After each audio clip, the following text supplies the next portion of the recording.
La antipedagogía desde la visión de Pedro García Olivo.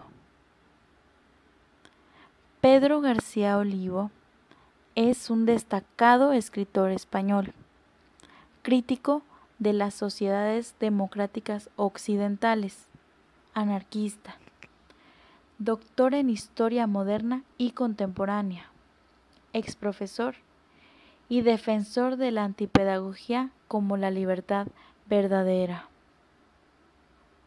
La antipedagogía se define como una fuerte crítica radical de toda forma de escuela en todas sus modalidades de educación administrada.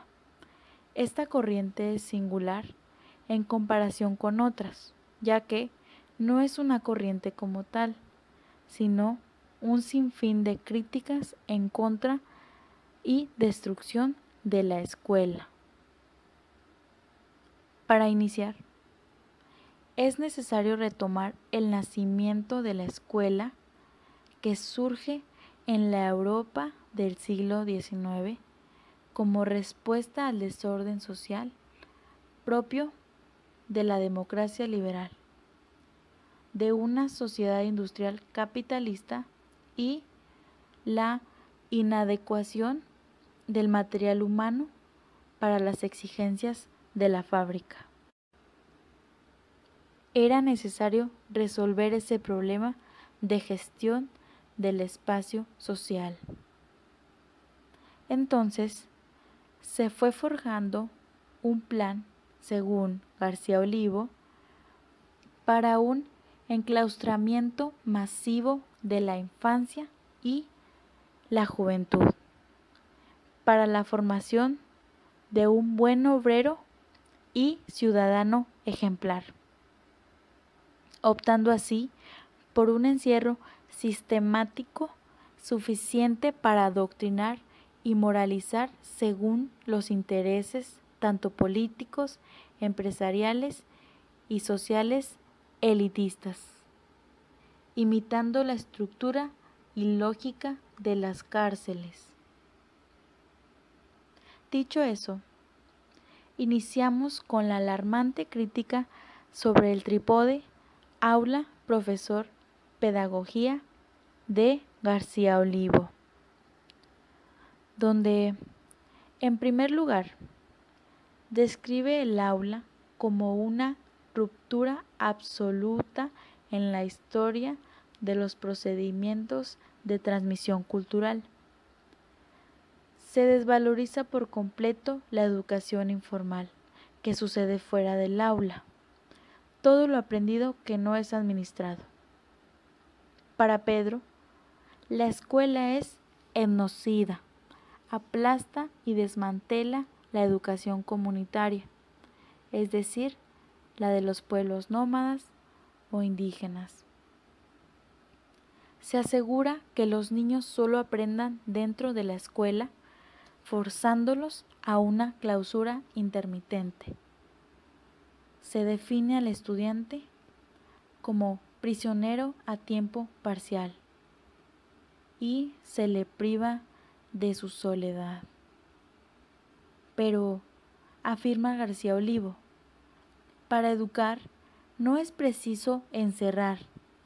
La educación sucede, ocurre, acontece en todos los momentos y en todos los espacios de sociabilidad humana. En realidad, este encierro tiene 3 objetivos. El primero es controlar y neutralizar los procesos populares de autoeducación.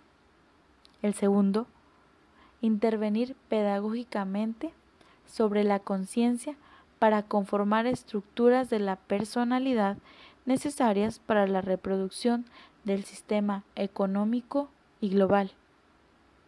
Y por último, sancionar la primacía absoluta del Estado, es decir, no solo secuestra menores, sino también obliga a los padres bajo amenazas administrativas a cooperar con esta privación de la libertad. En su crítica al profesorado, se refiere al profesor mercenario como aquel que se jacta de ser el único educador que proclama consagrarse a la más noble de las tareas y además cobra por ello. Pero, ¿dónde quedan los demás educadores? Los naturales, como lo son los padres, los fortuitos, estas personas que se cruzan de forma inesperada en nuestras vidas y nos marcan profundamente, o aquellos autores de la educación comunitaria. Por último, critica a la pedagogía como una disciplina que se encarga, por un lado, de suministrar al docente su dosis de autoengaño para actuar y justificar su conciencia de agresor, y también como una herramienta para domar a los escolares según las necesidades económicas y políticas. Una de las ideas más radicales de este antipedagogo es su forma de ver la escuela como una estancia normalizadora, donde los anormales no caben. Hannah Arendt tiene un libro sobre Eichmann, jerarca nazi, y llega a la misma conclusión. Eichmann no estaba loco, aunque diseñó parte del proceso de Auschwitz. No era un monstruo, no era ni inmoral, era un hombre normal, como la mayoría de sus vecinos. Un hombre corriente, vivía en un estado y se ajustaba a la moral del estado. Primo Levi, que estuvo en campos de concentración, habla de los carceleros, de los que están allí torturando a los judíos. Y dice, no encontré monstruos, sino funcionarios. Gente normales, gente corriente, gente promedio, gente como las que damos clase, como las que dan clase, funcionarios. Yo tengo pánico a la gente normal.